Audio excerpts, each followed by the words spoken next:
Assalamualaikum warahmatullahi wabarakatuh. Salam sahabat Jundu Channel dimana berada. Alhamdulillah semoga senantiasa dirahmati oleh Allah Subhanahu wa Ta'ala. Kembali lagi bersama Ana Derobi di tayangan Jundu Channel pada program Kisah-Kisah Teladan. Pada kali ini Ana akan menceritakan sebuah mukjizat dari Rasulullah SAW, melanjutkan episode sebelumnya tentang mukjizat Rasulullah SAW. Dan kali ini riwayat ini dari Anas bin Malik radhiyallahu anhu menceritakan bahwasanya dahulu kala di zaman Rasulullah SAW pernah mengalami sebuah paceklik, panas, kemarau panjang. Ketika Rasulullah SAW sedang berkhutbah, yaitu pada hari Jumat, ada seorang dusun berdiri dan berkata kepada Rasulullah SAW, "Ya Rasulullah, harta benda telah musnah, semua keluarga kami rata-rata kelaparan. Ya Rasulullah, berdoalah kepada Allah Subhanahu wa Ta'ala agar bisa menurunkan hujan kepada kami semua." Maka saat itu Rasulullah SAW langsung mengangkat kedua tangannya dan berdoa kepada Allah Subhanahu wa Ta'ala. Dan kontan ketika Rasulullah SAW mengangkat kedua tangannya, langsung tuh awan tadinya panas luar biasa langsung mendung. Dan di mana-mana awan yang tadi panas langsung berubah mendung di mana-mana. Kontan ketika Rasulullah SAW mengangkat kedua tangannya dan berdoa kepada Allah. Dan pada saat itu juga, pada hari itu juga langsung turun hujan di atas tempat mimbar Rasulullah SAW berkhutbah, hingga membasahi itu air hujan membasahi rambut jenggot Nabi Muhammad SAW. Hujan, dan hujan ini berlangsung nggak hari itu juga, sampai besok, sampai lusa, dan terusnya, bahkan sampai ketemu Jumat ke depannya tuh, Jumat berikutnya. Ini hujan panjang banget, luar biasa, Masya Allah. Dan nggak lama kemudian mulai ada berbagai macam laporan.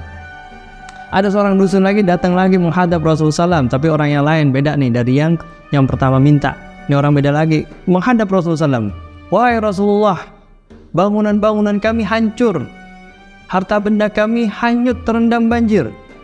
Berdoalah kepada Allah SWT agar menghilangkan bencana ini."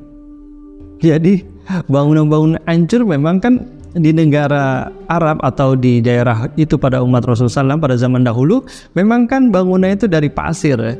Dan bangunan dari pasir-pasir kalau kena hujan ya hancur kalau kelamaan ya, kalau hancur, nggak kayak sekarang. Kalau sekarang kan udah banyak komponen-komponen untuk membangun rumah. Zaman dulu di daerah sana tuh memang seperti itu, kalau hujan banyak hancur. Dan akhirnya nganyut karena kelamaan hujannya, hampir seminggu hujan, Jumat sampai ketemu Jumat berikutnya. Akhirnya Rasulullah SAW mengangkat kedua tangannya yang berdoa, "Ya Allah, turunkanlah hujan hanya di sekitar kami, maksudnya di sekitar Madinah. Dan jangan engkau turunkan air hujan yang menimbulkan bencana bagi kami." Itu doanya Rasulullah SAW. Belum selesai nih turun kedua tangan Rasulullah SAW ketika berdoa, langsung tadinya hujan langsung cerah tiba-tiba. Dahsyat luar biasa dari mukjizat Rasulullah SAW. Doanya Rasulullah langsung tuh kebuka seperti cahaya. Tadinya gelap gulita, ya seminggu hujan, bayangin hujan. Ketika Rasulullah berdoa untuk meminta kepada Allah Subhanahu wa Ta'ala agar diberikan keberkahan dalam hujan yang tidak menimbulkan bencana, langsung cerah udah. Dan di atas kota Madinah seperti terlihat ada lubang besar. Maka saluran-saluran air ini mengalir ke lembah tersebut itu selama sebulan. Dahsyat luar biasa. Ya hampir banjir di mana-mana ya kan. Saluran apa itu? Ngalir tuh, itu selama sebulan. Pada saat kejadian tersebut dan seterusnya, pada saat peristiwa itu tidak ada seorang pun yang membicarakan kecuali perihal tentang hujan lebat tersebut. Dahsyat luar biasa, Masya Allah. Doanya Rasulullah, mukjizatnya Rasulullah SAW. Masih menceritakan tentang mukjizat Rasulullah SAW. Dari Jabir bin Abdullah radhiyallahu anhu meriwayatkan, ada sebuah kisah yang dialami oleh beliau. Dia berkata, pada suatu saat Rasulullah SAW sedang berkhutbah di mimbar. Beliau berkata, ada sebuah batang pohon korma yang biasa dijadikan oleh Rasulullah SAW untuk menjangga beliau ketika berdiri. Jadi ini batang pohon korma ini memang biasa dijadikan nama Rasulullah SAW nih. Kalau ketika Rasulullah SAW berkhutbah atau berdiri menyampaikan sesuatu apapun tuh di tengah umatnya. Nah pada saat itu ada mimbar baru nih. Tatkala mimbar itu telah disediakan, akhirnya Rasulullah SAW pakai nih mimbar baru. Nah ini kejadian luar biasa yang dialami oleh Jabir bin Abdullah. Itu ada suara kayak ontak bunting yang lagi hamil. Allah alam nih suara ontak bunting lagi hamil itu kayak gimana. Intinya sedih, menangis, menjerit dan lain-lainnya. Mereka semua pada mencari, ini suara dari mana? Suara dari mana nih? Akhirnya Rasulullah SAW mengerti, suara itu muncul dari batang pohon kurma yang biasa ia pakai. Akhirnya turun Rasulullah SAW dari mimbar barunya dan mau usap-usap batang pohon kurma yang dulu ia pernah pakai. Langsung diem. Luar biasa, Masya Allah. Kalau dulu ada Nabi Sulaiman alaihissalam bisa berbicara dengan makhluk, berbicara dengan hewan, pohon, dan lain-lainnya, kita umat Nabi Muhammad SAW punya Nabi yaitu Rasulullah SAW bisa berbicara juga dengan batang pohon kurma. Dahsyat, luar biasa. Ada cerita lagi dari Muhammad bin Sa'ad yang ia dapatkan dari beberapa guru-gurunya, bahwa ketika itu ada sebuah peristiwa bahwa orang-orang Quraisy mengirim surat kepada Bani Hashim ketika mereka menolak menyerahkan Rasulullah SAW kepada mereka. Isi surat tersebut adalah mereka orang-orang Quraisy tidak mau menikah dari kalangan Bani Hashim, dan mereka tidak mau berbaiat kepadanya, dan tidak mau menjalin transaksi apapun dalam bentuk apapun kepada Bani Hashim, dan tidak akan mau mengajak berbicara kepada Bani Hashim. Luar biasa, Masya Allah, seperti terisolir di kampung mereka sendiri. Dan hal ini berlangsung selama 3 tahun lamanya. Luar biasa, itu lama sekali ya, 3 tahun terisolir oleh orang-orang kaum Quraisy. Namun kemudian Allah Subhanahu wa Ta'ala memberitahukan kepada nabinya tentang perihal catatan orang-orang Quraisy.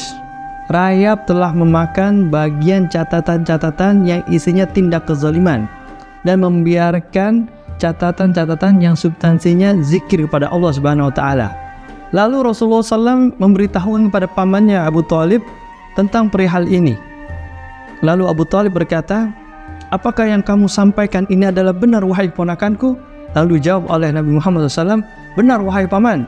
Lalu pamannya Abu Thalib bergegas menemui saudara-saudaranya dan mengatakan perihal ini.